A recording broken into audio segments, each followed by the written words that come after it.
Bom, nesse vídeo quero falar aqui com vocês sobre o Vitória, que vai com tudo no mercado de transferências agora, quando reabrir a janela no próximo dia 10 de julho. Até porque o time, apesar das várias contratações, não tem dado conta, né, do recado e, sem dúvidas, aparece como um dos favoritos para o rebaixamento. Eu, sinceramente, não esperava, tá? Eu esperava que o Vitória hoje tivesse um desempenho parecido do que tem, por exemplo, o Juventude, que eu vou deixar agora na tela para vocês, que está no meio de tabela na Série A, é óbvio que apenas o início, mas não passando esse sufoco na lanterna, com nenhuma vitória até aqui, o único time que não venceu.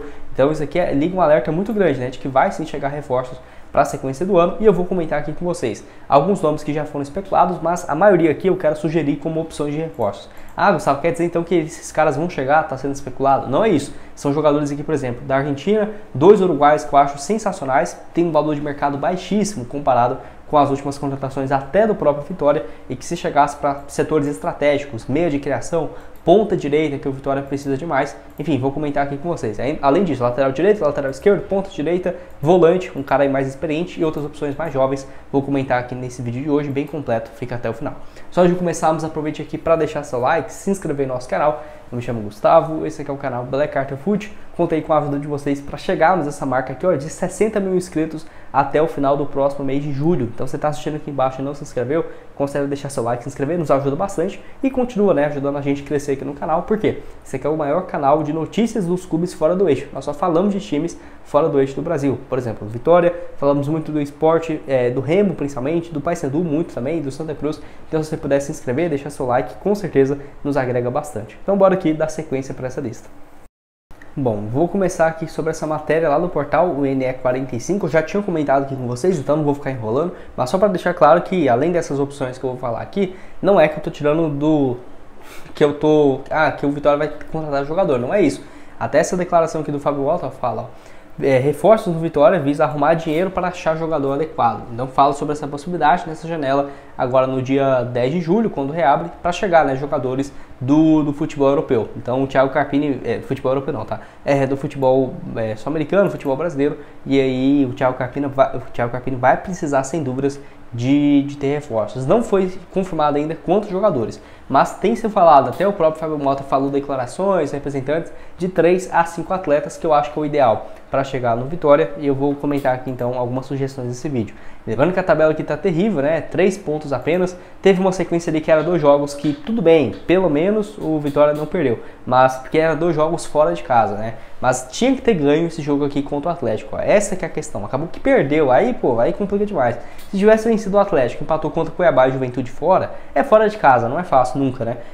Mas já estaria numa situação bem melhor se tivesse aí mais 3 pontos, estando aí com 6 pontos estaria fora, mas a questão principal é o momento do clube, que não é nada bom e a sequência é muito difícil. Vai ter o Internacional no Barradão, depois o Atlético Mineiro em casa também, não sei realmente o que esperar. Bragantino fora, Fluminense, aí cara, é uma sequência muito mais dura até do que o Vitória vinha pegando, né, nos últimos jogos. Tudo bem, né, nada fácil, Palmeiras, Bahia, Cruzeiro, Botafogo, mas isso é Série A, enfim, tem que começar a fazer pontos urgentemente. Então bora lá, primeira opção aqui pra vocês é o Matias Abaldo, que é um pouco estranho, porque ele veste a camisa 9, mostra que ele joga como um meio ofensivo, mas não, tá, ele joga no ginásio como um ponta direita, então é uma opção na ponta direita. Gosta aí do Oswaldo, tem sido titular, mas eu acho que o Vitória precisa urgentemente de opções para esse setor. Então não é um meio de criação e nem um camisa 9, tá? É um ponta direita. Inclusive o mapa de movimentação dele eu não vou conseguir trazer aqui porque o SofaScore não está funcionando no meu notebook, não sei porquê, só no celular. Fica muito pequenininho o mapa, então ele está jogando de ponta direita. Nessa temporada, 13 partidas, 3 gols e 3 assistências, 6 participações em gols em 13 jogos, para um ponta, é muito interessante, tem apenas 20 anos, emprestado pelo Defensor, tá? Se eu não estiver enganado, não, ele já foi comprado, teve uma compensação pelo empréstimo de basicamente 600 mil reais. E é um jogador que eu já vinha falando muito bem, até indicação pro meu time, né, que eu torço pro Cruzeiro. Eu tinha falado várias vezes, nossa, esse cara é interessante, pode ser um novo Arrascaeta. Acho que os times do Brasil tinham que ficar de olho em opções, né, venho falando muito tempo disso. Aí ele foi pro Ginásio, cara, um time, sim, bem ruim mesmo, tá?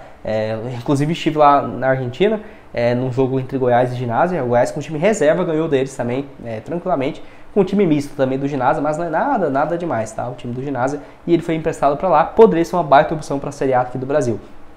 Dá pra ver aqui que ele marcou gols também fora de casa contra o Instituto, contra o Banfield também na Argentina, e tem jogado com uma frequência absurda, né, como titular, desde quando foi contratado. 5 gols, 4 assistências e um pouco mais de 24 jogos disputados. Pelo Defensor também já tinha acumulado algumas partidas desde quando ele tinha 18 anos de idade.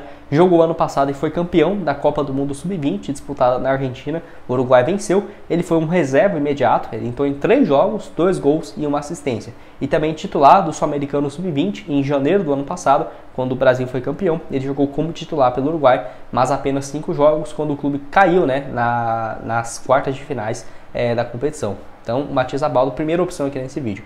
Próximos jogos do Vitória vai ser duro, mas você pode apostar aqui na Esportiva VIP, que está com ótimas cotações. Você pode começar a partir de R$1 e tem 100% de bônus no seu primeiro depósito. Qual que é o próximo jogo? Vamos lá então, ó. Duelo em casa contra o Internacional. Você pode estar assistindo esse vídeo depois, não tem problema, mas eu quero mostrar aqui pra vocês. Gustavo, o Vitória não tá muito bem, né? 3,35 é uma boa cotação, mas eu não tô tão confiante. Essa opção aqui é muito interessante, ó. O Vitória vencer, ou seja, o time da casa, ou o empate, pagando 1,43. Vou colocar aqui, por exemplo, nesse jogo, R$5, ó. Vamos ver quanto que voltaria. Voltaria aqui 7,15. Beleza, ótima cotação, bora lá. Você pode começar a partir de R$1, tá? E vamos ver aqui as outras opções de jogos nessa rodada. Vamos ver aqui também. Tem esse jogo do Palmeiras, Atlético Mineiro, Grêmio e Botafogo. Tá duro, hein? Não achava que um jogo na teoria mais fácil, mas tá difícil, cara. Ó, só um jogo bem difícil. Ó, Fluminense aqui, ó. O Fluminense vencendo então o Atlético Goianiense, acho que é uma boa cotação. E tem esse jogo aqui dia 13 também, que eu vou colocar, mas você pode colocar qualquer um outro, ó. Fazer uma múltipla aqui com 3 times, ó. O Vitória venceu e empatar, o Fluminense venceu em casa o Atlético Goianiense e o Palmeiras venceu o Palmeiras venceu o Vasco. Cotação aqui então de 3,37, muito interessante. R$5 já voltaria 16,85. Bora finalizar aqui, vai ficar com uma cotação aqui bem interessante. Posso apostar valores baixos? Tá? Pode sim, ó. Por exemplo, eu vou vir aqui nesse jogo do Vitória então. 3,15 é muito alta a cotação, cara. Vou colocar R$3 aqui, por exemplo, nesse jogo, você já vai ver, ó. Vai voltar, se o Vitória vencer, 9,45. Ótima opção aqui também. Lembrando que tem vários outros jogos da Eurocopa, começando esse meio de semana. Já fiz até aqui minha aposta em várias múltiplas, ó. Tem várias apostas aqui que eu uso muito o site aqui da Esportiva. Vamos lá aqui, ó. Histórico de apostas, ó. Cadê esse bilhete aqui que eu fiz esses dias? Esse aqui, ó. De vários times da Eurocopa vencendo seus jogos, né? A França vencer tal time, tal. Vai estar aqui começando com tudo. Muito simples, só você vir aqui na Esportiva. Olha o tanto que é fácil, ó. Muito bem o design deles, muito bom o site. Muito rápido também, ó. Campeonato Europeu, tá tudo aqui. Série A, Série B, Série C. Então bora aqui dar sequência no vídeo, já falei demais. Próximo aqui é o Paulinho, que é aquela coisa, né? Um jogador de 35 anos, você vê, putz, cara, já não gostei, Gustavo. Olha, eu também pensei a mesma coisa quando ele foi especulado no meu time, no Cruzeiro. Que o Ronaldo tinha especulado ele e tudo mais. No ano passado eu falei, cara, não gosto de forma alguma. Porque ele já tinha vindo de 2 anos de lesões no Corinthians. 2022 chegou muito bem, 20 jogos, 4 gols. 2023, 19 partidas, 2 gols. Isso aí até em março, mais ou menos. E aí ele se lesionou, ficou 4 meses parado e voltou em agosto. Só que aí o Cruzeiro demonstrou interesse, a janela já estava perto do fim. Acabou que ele sofreu mais uma lesão e aí eu fiquei, cara, não vai compensar. A questão é o seguinte, o contrato dele com o Corinthians vai só até junho desse ano e certamente ele não vai continuar. Dá pra ver aqui também, ó, que voltou de lesão no mês passado e tem jogado com uma frequência boa. Nesse jogo contra o Fortaleza, 10 minutos. Jogo aqui contra o Nacional, 90 minutos. Contra o Flamengo, 45. Jogou 1 minuto na Copa do Brasil contra o América e 12 contra o Racing na Copa Sul-Americana. Então, é um jogador que, na minha opinião, pode ser uma alternativa dependendo. Contrato de produtividade daqui para o final da Série A. Vitória permaneceu na primeira divisão, renova o contrato dele se ele atingir, por exemplo, 60% dos jogos. Algo, por exemplo, próximo disso. Certamente o salário dele seria muito alto, mas não tem vários times interessados. Até o próprio Cruzeiro, que teve especulação, não tem mais interesse. Teve boatos falando do Grêmio com o Renato Gaúcho. É a cara dele, né? Mas eu não sei se faria mais esse investimento num jogador mais veterano. Enfim, vamos esperar para ver se seria ou não uma boa opção. Vale lembrar que ele já jogou muito tempo como meia, né? Até os números aqui dele no Guangzhou dava para ver isso. Ó, 22 gols em 42 jogos. Era basicamente igual o Oscar, né? Mas hoje ele tem jogado mais centralizado. Um segundo volante, vamos colocar assim. E enfim, eu acho que é um jogador que valeria a aposta. Por exemplo, tem até um jogador que parece muito, que é o Ralf, né, do Vila Nova. Vamos ver aqui pra vocês, ó. É um jogador que ninguém dava dando nada pra ele e tudo mais, vinha com alguns problemas físicos, e aí ele foi contratado primeiro ano pelo Avaí na Série A. Ele era mais velho, cara. Se eu não tiver enganado, ele tava aqui com 38, né? O Paulinho, 37. O Paulinho tem 35. Pelo Avaí na Série A, 35 jogos, foi aí o titular. No ano seguinte ele foi pro Cianorte do Paraná, todo mundo pensou, putz, agora vai dar uma caída na carreira. Não foi isso, jogou bem e foi pro Vila Nova, onde 2 anos seguidos o Vila Nova bateu na trave para subir pra Série A. E o cara tem 40 anos jogando 49 jogos no ano, 26 já nesse ano, cara, meu Deus, 2024 jogou 26 jogos. é muita coisa, e já passou na China, muito identificado com o Corinthians, então dependendo, pode ser que o Paulinho consiga dar essa volta por cima, e tecnicamente é muito fora da curva, acho que seria tecnicamente o melhor jogador, inclusive, do Vitória. Bora aqui dar mais uma sequência, uma opção de lateral direito, porque já saiu o Zeca, tem o Raul Cáceres, que eu não acho a melhor opção. Um jogador que eu acho uma boa é o Juan Pintado, que já jogou aqui no Brasil na Série A pelo Goiás em 2020, onde jogou 24 jogos. Acaba que ele foi emprestado para um clube do Uruguai, tinha um valor muito alto para compra, e como ele vinha revezando a titularidade na Série A pelo Goiás, optou então por não fazer essa compra. E aí ele foi emprestado para o Godoy Cruz, teve um bom desempenho, foi emprestado para o Defensor do Uruguai, onde jogou titular Libertadores, foi bem, 38 jogos e 1 gol, e está no mesmo time do Uruguai, o Matias Abaldo, o Ginásia, onde tem jogado também como titular, 18 partidas nesse ano e uma assistência.